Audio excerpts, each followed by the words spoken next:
నమస్కారం. ఘంటారావానికి స్వాగతం. ముందుగా ప్రధానాంశాలు. సమస్యల పరిష్కారం కోసం ఆర్టీసీ జేఏసీ నేడు మహాధర్నా. సానుకూలంగా ఉన్నాం, నిరసనలు వద్దన్న మంత్రి పొన్నం. ప్రభుత్వ ఉద్యోగులకు 1,20,00,000 ప్రమాద బీమా. నగదు రహిత చికిత్సకు మంత్రివర్గం ఆమోదం.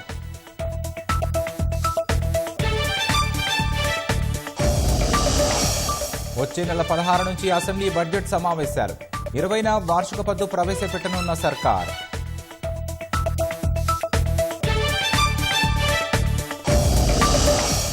జార్ఖండ్ చత్రా జిల్లాలో కుప్పకూలిన ఎయిర్ అంబులెన్స్. 7గురు దుర్మరణం, రోగిని తరలిస్తుండగా ప్రమాదం.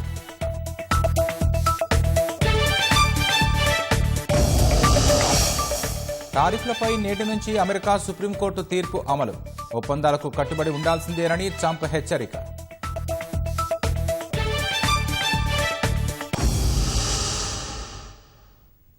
సమస్యలు పరిష్కరించాలంటూ ఆర్టీసీ జేఏసీ ఆందోళన బాట పట్టాలని నిర్ణయించింది. కాంగ్రెస్ సర్కారు ఇచ్చిన హామీలు అమలు చేయాలంటూ ఈ మధ్యాహ్నం ఇందిరాపార్క్ వద్ద ధర్నా చేపట్టనుంది. అనంతరం చలో సెక్రటేరియట్కు పిలుపునిచ్చింది. ఆర్టీసీ ఉద్యోగులను ప్రభుత్వంలో విలీన ప్రక్రియను వెంటనే చేపట్టాలని, 2021 వేతన సవరణ 30% ఫిట్మెంట్తో అమలు చేయాలని జేఏసీ డిమాండ్ చేసింది. మహాలక్ష్మి పథకం డబ్బులతో పాటు సుమారు 2,600 కోట్ల పాత బకాయిలు విడుదల చేయాలని వెల్లడించింది. ట్రేడ్ యూనియన్లపై ఆంక్షలు ఎత్తేసి గుర్తింపు సంఘం ఎన్నికలు నిర్వహించాలని కోరింది.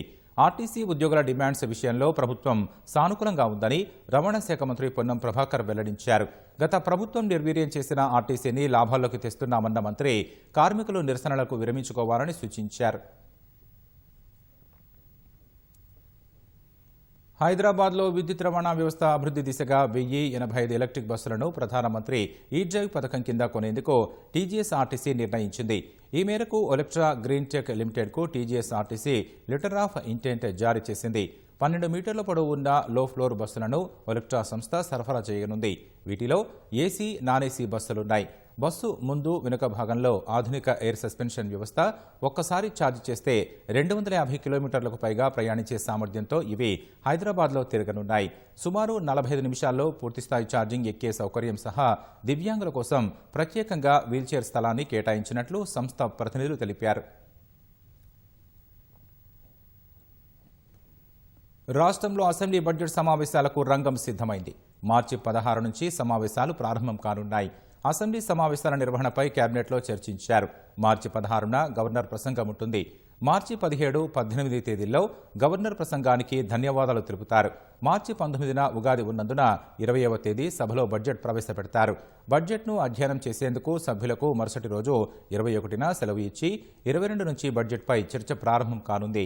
మార్చి 30 వరకు అసెంబ్లీ నిర్వహించేలా కేబినెట్లో చర్చ జరిగింది. బడ్జెట్ ప్రతిపాదనలు పూర్తి స్థాయిలో వాస్తవికతతో సిద్ధం చేయాలని అధికారులకు మంత్రివర్గం స్పష్టం చేసింది. హైదరాబాద్ మెట్రో రైలుపై స్వల్పకాలిక చర్చను ప్రవేశపెట్టాలని నిర్ణయించింది. సభ ఎన్ని రోజులు జరపాలనే విషయంపై బిజినెస్ అడ్వైజరీ కమిటీ సమావేశంలో నిర్ణయించనున్నారు. కొన్ని రోజులుగా ఆర్థిక శాఖ మంత్రి భట్టి విక్రమార్క శాఖల వారీగా బడ్జెట్ సన్నాహక సమావేశాలు నిర్వహిస్తున్నారు.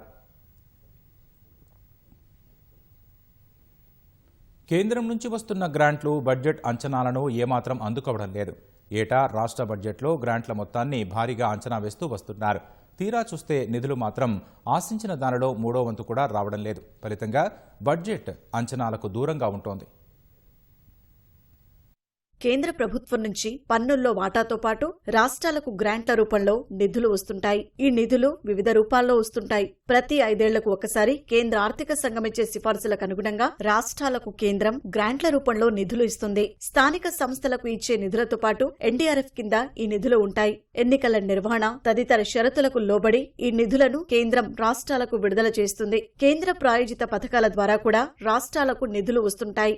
ఆయా పథకాల నిబంధనలకు లోబడి రాష్ట్ర ప్రభుత్వం ఖర్చు చేసే వాటాకు అనుగుణంగా కేంద్రం నిధులు ఇస్తుంది. కొన్ని ప్రత్యేక సందర్భాలు, అవసరాలను పరిగణలోకి తీసుకుని కేంద్ర ప్రభుత్వం ప్రభుత్వం తన విచక్షణ మేరకు రాష్ట్రాలకు ప్రత్యేక గ్రాంట్ల రూపంలో నిధులు ఇస్తూ ఉంటుంది. దాంతో పాటు స్వయం ప్రతిపత్తి కలిగిన సంస్థలకు కూడా కేంద్రం నుంచి గ్రాంట్లు వస్తుంటాయి. రాష్ట్ర ప్రభుత్వ నియంత్రణలో ఉండే యూనివర్సిటీలు, పరిశోధనా సంస్థలు తదితరాలకు ఈ రూపంలో నిధులు ఇస్తారు. వివిధ రకాలుగా వచ్చే గ్రాంట్ల మొత్తాన్ని రాష్ట్ర ప్రభుత్వాలు ప్రతి ఏటా బడ్జెట్లో పొందుపరుస్తారు. ఆర్థిక సంవత్సరంలో కేంద్రం నుంచి గ్రాంట్ల రూపంలో ఏ మేరకు వచ్చే అవకాశం ఉందో అంచనా వేసి బడ్జెట్ ప్రతిపాదనలను సిద్ధం చేస్తారు. గ్రాంట్ల విషయంలో అంచనాలకు చాలా దూరంగా ఉంటోంది. బడ్జెట్లో అంచనా వేసే మొత్తంలో 3వ వంతు కూడా కేంద్రం నుంచి రావడం లేదు. 2021-22 బడ్జెట్లో అంచనా వేసిన గ్రాంట్ల మొత్తం 38,669 కోట్లు కాగా కేంద్రం నుంచి అందులో 22% మేర 8,619 కోట్లు రాష్ట్రానికి వచ్చాయి. 2022-23లో గ్రాంట్ల రూపంలో 41,002 కోట్లు వస్తాయని అంచనా వేశారు. కానీ కేంద్రం నుంచి వచ్చిన మొత్తం 13,179 కోట్లు మాత్రమే. అంచనాలో 32%గా ఉంది. 2023-24లో అంచనా వేసిన గ్రాంట్ల మొత్తం 41,259 కోట్లయితే కేంద్రం నుంచి అందులో 23% మేర 9,729 కోట్లు వచ్చాయి. 2024-25 బడ్జెట్లో గ్రాంట్ల అంచనాను సగానికి తగ్గించారు. 21,636 కోట్ల రూపాయలు అంచనా వేస్తే కేంద్రం అందులో 36% 7,913 కోట్లు రాష్ట్రానికి వచ్చాయి. బడ్జెట్లోనే భారీగా తగ్గించినప్పటికీ వచ్చిన మొత్తం కనీసం 40% కూడా దాటలేదు. ప్రస్తుత ఆర్థిక సంవత్సరం 2025-26 బడ్జెట్లో కూడా గ్రాంట్ల అంచనా పరిమితంగానే ఉంది. 22,782 కోట్లు కేంద్రం నుంచి గ్రాంట్ల రూపంలో వస్తాయని అంచనా వేస్తే జనవరి నెలాఖరు వరకు అందులో కేవలం 18% పైగా 4,213 కోట్లు మాత్రమే వచ్చాయి. మిగిలిన 2 నెలల్లో ఏ మేరకు వస్తాయో చూడాలి. ఇటీవల కేంద్ర బడ్జెట్ సందర్భంగా 16వ ఆర్థిక సంఘం నివేదికను ప్రవేశపెట్టారు. రానున్న 5 ఆర్థిక సంవత్సరాలు ఆ నివేదిక ప్రకారమే రాష్ట్రాలకు గ్రాంట్ల రూపంలో నిధులు రానున్నాయి. ఈసారి ఆర్థిక సంఘం కొన్ని మార్పులు చేర్పులు చేసింది. వివిధ రూపాల్లో రాష్ట్రానికి వచ్చే అవకాశమున్న నిధులకు సంబంధించి ప్రభుత్వానికి స్పష్టత వచ్చింది. వాటన్నింటినీ పరిగణలోకి తీసుకుని బడ్జెట్లో కేంద్రం నుంచి వచ్చే గ్రాంట్ల మొత్తాన్ని పొందుపరచనున్నారు. ప్రభుత్వ ఉద్యోగులు పింఛన్దారులకు మంత్రివర్గం శుభవార్త చెప్పింది. ఉద్యోగులు పింఛన్దారులు ప్రమాదవశాత్తు మరణిస్తే 1,20,00,000 రూపాయల బీమా చెల్లించే పథకానికి ఆమోదముద్ర వేసింది. నగదు రహిత చికిత్స పథకాన్ని సైతం పచ్చజెండా ఊపిన మంత్రివర్గం త్వరలోనే డిజిటల్ ఎంప్లాయీస్ కార్డులు ఇవ్వాలని నిర్ణయించింది. వైద్యారోగ్య శాఖలో కీలక సంస్కరణలు సిఫార్సు చేసేందుకు మంత్రి దామోదర రాజనరసింహ అధ్యక్షతన 2 వైద్య నిపుణులతో కమిటీ ఏర్పాటు చేసింది. ప్రభుత్వ ఉద్యోగులు, పింఛన్దారుల సంక్షేమం, భద్రత కోసం రాష్ట్ర ప్రభుత్వం కీలక నిర్ణయాలు తీసుకుంది. సచివాలయంలో సీఎం రేవంత్ రెడ్డి అధ్యక్షతన జరిగిన మంత్రివర్గ సమావేశంలో కొత్త పథకాలకు ఆమోద ముద్ర వేశారు. ప్రభుత్వ ఉద్యోగులు, పింఛన్దారులు ప్రమాదంలో మరణిస్తే 1,20,00,000 రూపాయలు ఇచ్చేలా బీమా పథకం అమలుకు నిర్ణయించింది. ఉద్యోగులు ₹1 ప్రీమియం సైతం చెల్లించకుండా ఈ పథకాన్ని అమలు చేయనున్నట్లు మంత్రి పొంగులేటి శ్రీనివాసరెడ్డి తెలిపారు. 60 ఏళ్లలోపు ఉద్యోగులు సహజంగా మరణిస్తే 10 లక్షల బీమా అదనంగా చెల్లిస్తారు. 5,19,000 మంది రెగ్యులర్ ఉద్యోగులు, 2,38,000 మంది పెన్షనర్లు కలిపి మొత్తం 7,57,000 మందికి ఈ ప్రమాద బీమా వర్తిస్తుందని మంత్రి పొంగులేటి శ్రీనివాసరెడ్డి తెలిపారు. ఈ ఉద్యోగస్తులు, పెన్షనర్స్ కి ₹1 భారం కాకుండా, వారి జేబు నుంచి ₹1 కూడా చెల్లించకుండా, అదే రకంగా రాష్ట్ర ప్రభుత్వం నుంచి కూడా ఖజానా నుంచి అదనంగా ₹1 కూడా ఖర్చు కాకుండా, గతంలో ఏ రకంగానైతే సింగరేణిలో, జెన్కోలో ఇన్సూరెన్స్ సిస్టమ్ ద్వారా ఏ ఇన్సూరెన్స్ పాలసీ అమౌంట్ ఈ పెన్షనర్స్, ఉద్యోగస్తులు కట్టకుండా ఏదైనా దురదృష్టకరమైన సంఘటనలో ఎవరికైనా ప్రాణహాని జరిగితే ఆ కుటుంబానికి ₹1,25,00,000 రూపాయలు వచ్చే విధంగా పాలసీని ఇచ్చే కార్యక్రమంతో పాటు 60 సంవత్సరాల లోపు ఏ ఉద్యోగస్తుడైనా సహజ మరణంతో చనిపోయినా వారికి రెగ్యులర్ బెనిఫిట్స్ తో పాటు అదనంగా 10 లక్షల రూపాయలు వచ్చే స్కీమ్ ని రాష్ట్ర ప్రభుత్వం ఈ రాబోయే 2-3 రోజుల నుంచి అడాప్ట్ చేసే కార్యక్రమం ఒకటి సుదీర్ఘంగా చర్చించిన తర్వాత ఈ నిర్ణయం తీసుకోవడం జరిగింది. దీర్ఘకాలికంగా ప్రభుత్వ ఉద్యోగులు, పెన్షనర్లు ఎదురు చూస్తున్న నగదు రహిత చికిత్సా పథకానికి సైతం కేబినెట్ పచ్చజెండా ఊపింది. ఉద్యోగులు, పెన్షనర్లతో పాటు వారి డిపెండెంట్లు కలిపి మొత్తం 17,07,000 మందికి ఈ పథకం వర్తించనుంది. అన్ని ప్రభుత్వాసుపత్రులతో పాటు 652 ఎం ప్యానెల్ ప్రైవేట్ హాస్పిటల్లో 1,998 రకాల వైద్య చికిత్సలు ఉచితంగా అందిస్తారు. దేశంలో ఎక్కడా లేని విధంగా ఉద్యోగుల సంక్షేమానికి రాష్ట్ర ప్రభుత్వం కట్టుబడి ఉందని సీఎం రేవంత్ రెడ్డి మంత్రివర్గ భేటీలో వ్యాఖ్యానించారు. ప్రభుత్వ ఉద్యోగులకు పూర్తి స్థాయిలో భరోసా, నమ్మకం కల్పిస్తుంది అనడానికి ఈ పథకాలు నిదర్శనమని కేబినెట్ హర్షం వ్యక్తం చేసింది. త్వరలో ప్రతి ఉద్యోగికి డిజిటల్ హెల్త్ ఎంప్లాయీ కార్డు ఇవ్వనున్నట్లు మంత్రి పొంగులేటి శ్రీనివాసరెడ్డి తెలిపారు. రాష్ట్రంలో ఉద్యోగస్తులు, పెన్షనర్స్, వారి కుటుంబ సభ్యులందరికీ ఈ రాబోయే ఈ 2-3 రోజుల నుంచి ఏ హాస్పిటల్లో ఏదైతే 652 హాస్పిటల్స్ ఎన్పానల్ అయి ఉన్నాయో ఆ హాస్పిటల్స్ లో 998 డిసీజెస్ కు సంబంధించిన దాంట్లో ₹1 కూడా వారి నుంచి ఛార్జీ లేకుండా, మళ్ళా వారికి తిరిగి హాస్పిటల్లో చెల్లించే కార్యక్రమం లేకుండా ఈ హెల్త్ కార్డు సిస్టమ్ ద్వారా వారి బేసిక్ పే నుంచి 1.5% ఏదైతే ఒక ట్రస్ట్ కాన్స్టిట్యూట్ చేసి ఆ ట్రస్ట్ లో ఈ 1.5% ని పోలరైజేషన్ చేసి దానితో పాటు రాష్ట్ర ప్రభుత్వం కూడా ఈక్వల్ అమౌంట్ ని ఆ ట్రస్ట్ కి పంపు చేయడం జరుగుద్ది. వైద్యారోగ్య శాఖలో కీలక సంస్కరణలు చేపట్టాలని మంత్రివర్గం నిర్ణయించింది. వివిధ విభాగాల పరిధిలోని అన్ని ఆసుపత్రుల నిర్వహణ సమర్థంగా సాగేలా చేపట్టాల్సిన చర్యలపై చర్చించింది. అవసరమైన కొత్త విధానాలపై అధ్యయనం చేసేందుకు వైద్యారోగ్య శాఖ మంత్రి దామోదర రాజనరసింహ ఆధ్వర్యంలో ప్రత్యేక కమిటీ ఏర్పాటు చేయాలని కేబినెట్ నిర్ణయించింది.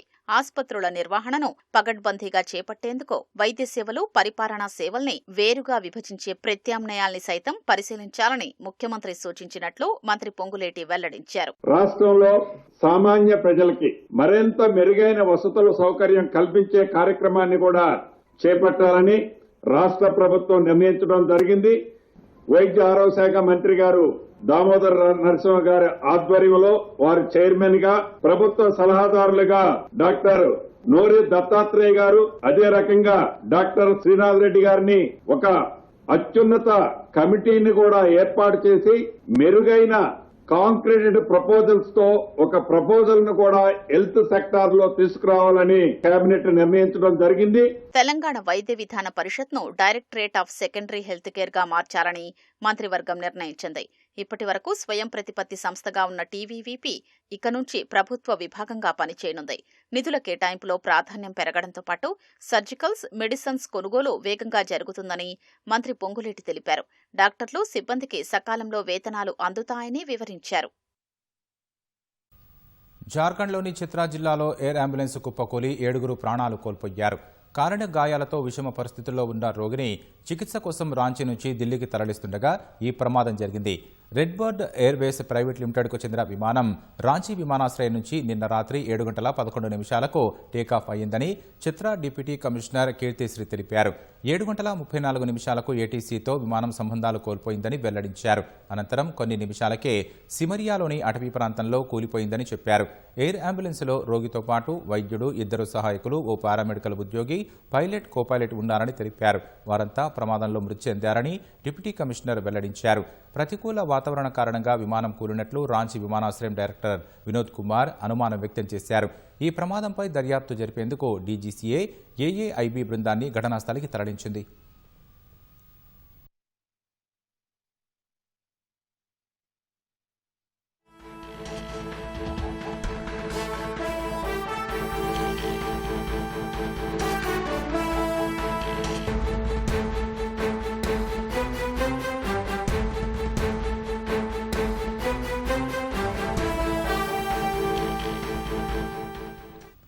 తాజా అంశాన్ని చూస్తున్నాం. హైదరాబాద్లోని కోఠీలో ఏటీఎం వద్ద వ్యాపారిపై కాల్పులు జరిపి 6 లక్షల నగదు ఎత్తుకెళ్లిన కేసులో పోలీసులు పురోగతి సాధించారు.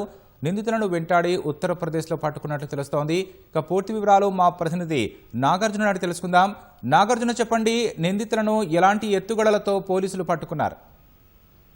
జనవరి 31వ తేదీన కోటి ఎస్బీఐ బ్యాంక్ వద్ద డిపాజిట్ చేసేందుకు వచ్చినటువంటి రిషబ్ పై కాల్పులు జరిపి అతని చేతిలో ఉన్నటువంటి 6 లక్షల రూపాయల బ్యాగ్ ని దొంగలించుకొని వెళ్లినటువంటి 2 దుండగుల్ని ఉత్తరప్రదేశ్ లో పోలీసులు పట్టుకున్నట్టుగా తెలుస్తుంది. టాస్క్ ఫోర్స్ పోలీసులు ఒక 2 బృందాలు ఆల్రెడీ అప్పటి నుంచి కూడా దాదాపు 20 రోజుల నుంచి కూడా గాలిస్తున్నాయి. వాళ్ళందరినీ పక్కా ప్రణాళికతో వాళ్ళు ఒక రహస్య ప్రాంతంలో ఉండగా వాళ్ళని పట్టుకున్నట్టుగా తెలుస్తుంది. వాళ్ళని స్థానిక కోర్టులో హాజరుపరిచి అక్కడి నుంచి హైదరాబాద్ తీసుకొస్తున్నట్లుగా మనకి సమాచారం ఉంది. జనవరి 31వ తేదీన ఎర్లీ మార్నింగ్ అతను డిపాజిట్ చేసేందుకు వచ్చిన సమయంలో అతను వెంబడించి అతను ఏటీఎం సెంటర్ లోకి వెళ్లే 6 లక్షలు డిపాజిట్ చేయడానికి వెళ్లే క్రమంలో వీళ్ళు అడ్డగించి అతన్ని రెక్కి నిర్వహించి మరి అతని మీద కాల్పులు జరిపి అతని కాల్లో బుల్లెట్ కూడా దిగింది. ఆ కాల్పులు జరిపి తన చేతిలో ఉన్నటువంటి బ్యాగ్ తీసుకొని వెళ్లారు. అనంతరం అక్కడి నుంచి వెళ్లి కాచిగూడ రైల్వే స్టేషన్ లో బండిని వదిలేశారు. తర్వాత డ్రెస్ చేంజ్ చేసుకుని వేరే రైల్లో పరారయ్యారు. సో అప్పటి నుంచి కూడా పోలీసులు అతని కోసం గాలిస్తూనే ఉన్నారు. మొత్తం 8 బృందాలు మొదట గాలించి ఆ తర్వాత ఒక యూపీలో ఉన్నట్లుగా తెలుసుకుని అక్కడ వెళ్లి స్థానిక పోలీసుల సాయంతో అక్కడ గాలించగా టాస్క్ ఫోర్స్ పోలీసులకు 2 దుండగులు పట్టుబడ్డారు. సో ప్రస్తుతం వాళ్ళని అదుపులో తీసుకున్నారు. వాళ్ళని హైదరాబాద్ తీసుకొస్తున్నారు స్థానిక కోర్టులో హాజరుపరిచి. సో ఈ రోజు లేదా రేపు దీనికి సంబంధించినటువంటి పూర్తి వివరాలు వెల్లడించే అవకాశం ఉంది. సో ఈ ఘటన ఆ రోజు తీవ్ర కలకలం సృష్టించింది. ఎందుకంటే ఎర్లీ మార్నింగ్ అందరూ వాకింగ్ చేస్తున్నారు. ఈ సమయంలో అతను రక్తపు గాయాలతో బయటకు వస్తున్న క్రమంలో అక్కడ ఉన్నటువంటి స్థానికులంతా కూడా గమనించి పోలీసులకు సమాచారం అందించారు. అప్పటి నుంచి కూడా ఘటనా ప్రాంతాన్ని central zone DCP Khairatabad DCP Shilpavalli ఇతర అధికారులతో పరిశీలించారు. అప్పటికప్పుడు ప్రత్యేకమైనటువంటి బృందాలను ఏర్పాటు చేసి ఈ గాలింపు చేపట్టారు. సో ప్రస్తుతానికైతే 2 దుండగులు కూడా అంతరాష్ట్ర దుండగులు. వీరిపై గతంలో కూడా వేరే రాష్ట్రాల్లో కేసులు ఉన్నట్లుగా పోలీసులు చెప్తున్నారు. సో దీనికి సంబంధించిన పూర్తి వివరాలు ఈ రోజు లేదా రేపు ప్రెస్ మీట్ పెట్టి పూర్తి వివరాలు వెల్లడించే అవకాశం ఉంది. అయితే నాగార్జున, వాడు ఎత్తుకెళ్లిన నగదును ఏమైనా రికవరీ చేశారా పోలీసులు? నగదుకు సంబంధించి ఇంతవరకు తెలియదు. వీళ్ళ నుంచి ఒక రిసీవర్ కూడా ఉన్నట్టుగా తెలుస్తోంది. అక్కడ ఆ రిసీవర్ కోసం కూడా గాలిస్తున్నట్టుగా తెలుస్తోంది. ఎప్పుడైతే ఈ ఘటన జరిగినటువంటి టైంలో అప్పుడు వీళ్ళకి షెల్టర్ ఇచ్చినటువంటి ఓల్డ్ సిటీలో వీళ్ళకి షెల్టర్ ఇచ్చినటువంటి ఒక వ్యక్తిని అప్పుడే అరెస్ట్ చేశారు. అతను ఇచ్చినటువంటి సమాచారం ఎప్పుడైతే షెల్టర్ ఇచ్చినటువంటి వ్యక్తిని అరెస్ట్ చేశారన్న విషయం తెలుసుకున్నారో అప్పుడే వీళ్ళంతా అప్స్కాండ్ అయ్యారు. ఫోన్ స్విచ్ ఆఫ్ చేశారు. సో వీళ్ళటువంటి మార్గాల్లో పోలీసులు నిఘా ఉంచారు. ఆ తర్వాత అక్కడి నుంచి ఉత్తరప్రదేశ్ వరకు వెళ్ళడం జరిగింది. అయితే ఈ నగదు రికవరీకి సంబంధించిన ఇంకా పూర్తి సమాచారం రావాల్సి ఉంది. సో వీళ్ళ దగ్గర ప్రస్తుతం అయితే నగదు ఏమీ రికవరీ చేసినట్లేదు. వీళ్ళు ఎక్కడ దాచారో దాని మీద ఆరా తీస్తున్నట్టుగా తెలుస్తుంది. రాకేష్, ధన్యవాదాలు. నాగార్జున, కెరీర్పై పదే ఒత్తిడి చేయడంతో ఆగ్రహంతో కుమారుడు తన తండ్రిని చంపి మృతదేహాన్ని ముక్కలుగా చేసి డ్రమ్ములో దాచిపెట్టిన దారుణ ఘటన ఉత్తరప్రదేశ్లో చోటు చేసుకుంది. లక్నోకు చెందిన వ్యాపారవేత్త మన్వేంద్ర సింగ్ను ఆయన కుమారుడు అక్షత్ సింగ్ దారుణంగా హత్య చేశాడు. మన్వేంద్ర ఈ నెల 20 నుంచి కనిపించకుండా పోవడంతో పోలీసులు మిస్సింగ్ కేసు నమోదు చేసి విచారణ చేపట్టారు. ఈ క్రమంలో ఆయనకు ఇంటికి వెళ్లి కుమారుడు అక్షత్ను విచారించగా విస్తుపోయే నిజాలు వెలుగులోకి వచ్చాయి. నీట్ పరీక్షకు సిద్ధం కావాలని పదే తనపై మన్వేంద్ర ఒత్తిడి చేయడంతోనే తానే హత్య చేసినట్లు అక్షత్ ఒప్పుకున్నాడు. ఘటనకు ముందు ఈ విషయంపై ఇరువురి మధ్య తీవ్ర వాగ్వాదం జరిగింది. దీంతో ఆగ్రహానికి గురైన అక్షత్ తుపాకీతో కాల్చి అనంతరం మృతదేహాన్ని ముక్కలుగా నరికి డ్రమ్ములో దాచిపెట్టినట్లు పోలీసులకు వెల్లడించాడు. కొన్ని శరీర భాగాలను ప్లాస్టిక్ కవర్లో పెట్టి బయటపడేయగా కొన్నిటిని డ్రమ్ముల్లో దాచిపెట్టినట్లు అక్షత్ చెప్పాడు. డాక్టర్ అవ్వడం ఇష్టం లేదని ఎన్నిసార్లు చెప్పినా తన తండ్రి వినిపించుకోలేదని, తనను రోజూ తిడుతూ ఒత్తిడి చేసేవాడని, అందుకే హత్య చేసినట్లు పేర్కొన్నాడు. కేసు నమోదు చేసిన పోలీసులు అక్షత్ను అరెస్టు చేశారు. ఐడీఎఫ్సీ ఫస్ట్ బ్యాంకులో వెలుగు చూసిన 590 కోట్ల మోసం హర్యానాలో ప్రకంపనలు సృష్టిస్తోంది. చండీగఢ్ బ్రాంచ్లో హర్యానాకు చెందిన పలు ప్రభుత్వ శాఖల బ్యాంకు ఖాతాలు ఉన్నాయి. అయితే ప్రభుత్వ ఖాతాల్లో కొందరు మోసపూరిత కార్యకలాపాలకు పాల్పడ్డారని ఐడీఎఫ్సీ ఫస్ట్ బ్యాంకు ఆర్బీఐకి నివేదించింది. ఇప్పటివరకు 590 కోట్ల రూపాయల మేర మోసం జరిగినట్లు గుర్తించామని తెలిపింది. దీంతో ప్రతిపక్ష కాంగ్రెస్ పార్టీ నాయబ్ సింగ్ సైని నేతృత్వంలోని బీజేపీ ప్రభుత్వంపై విమర్శలు గుప్పించింది. ప్రభుత్వ నిధులను ప్రైవేటు బ్యాంకుల్లో ఎందుకు జమ చేశారని ప్రశ్నించింది. ఐడీఎఫ్సీ ఫస్ట్ బ్యాంకులో వెలుగు చూసిన అక్రమాలపై ఏసీబీ లోతైన విచారణ చేపడుతుందని సీఎం నాయబ్ సింగ్ సైని ప్రకటించారు. మోసానికి పాల్పడిన వారు బ్యాంకు ఉద్యోగులైనా ప్రభుత్వ ఉద్యోగులనైనా వదిలిపెట్టే ప్రసక్తే లేదన్నారు. ఐడీఎఫ్సీ బ్యాంకులో ఉన్న నిధులను వడ్డీతో సహా ప్రభుత్వ బ్యాంకులకు బదిలీ చేయాలని అధికారులను ఆదేశించినట్లు తెలిపారు. ప్రభుత్వ సొమ్ము ప్రతి రూపాయిని రికవరీ చేస్తామని అన్నారు. హర్యానాకు చెందిన ఓ ప్రభుత్వ శాఖ తన నిధులను వేరే బ్యాంకు ఖాతాకు బదిలీ చేయాలని కోరింది.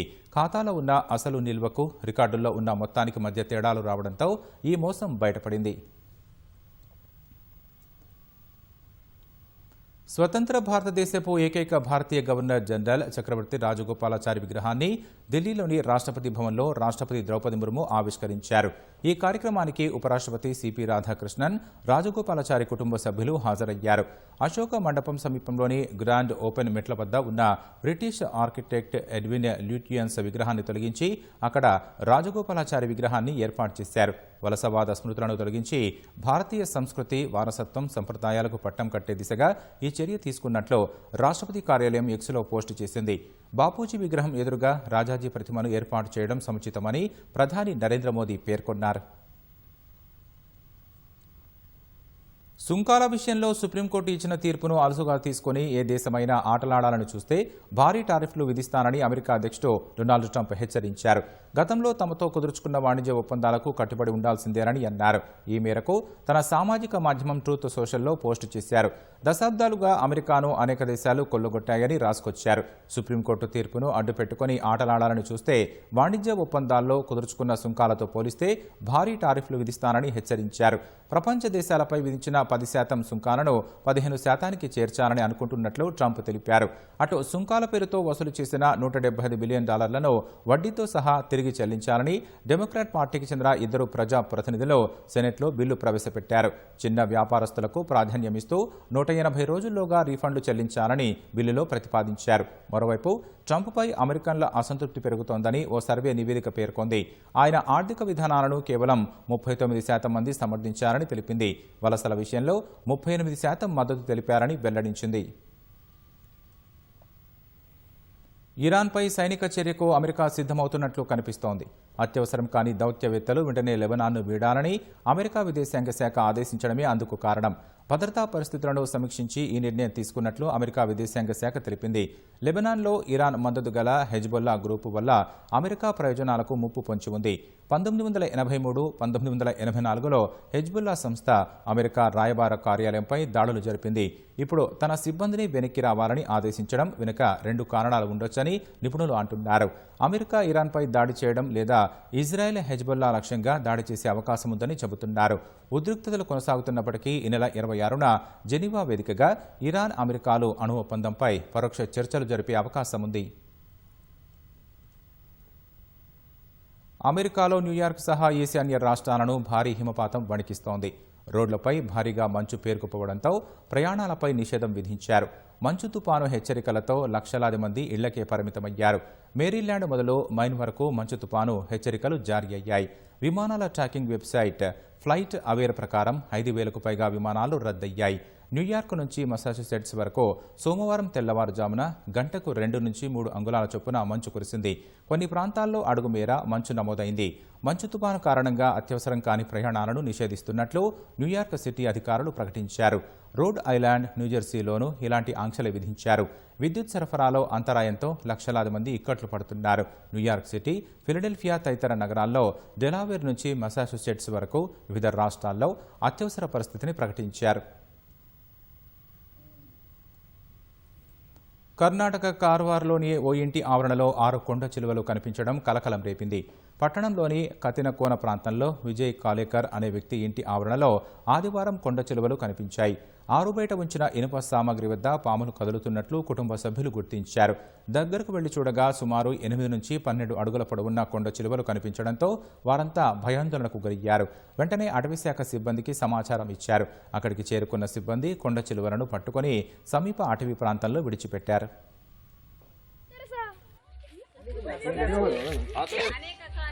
अनेक भीतर सा उभा भीतर सा वरच्या आमक रिक्षा जाय मरे जी पाड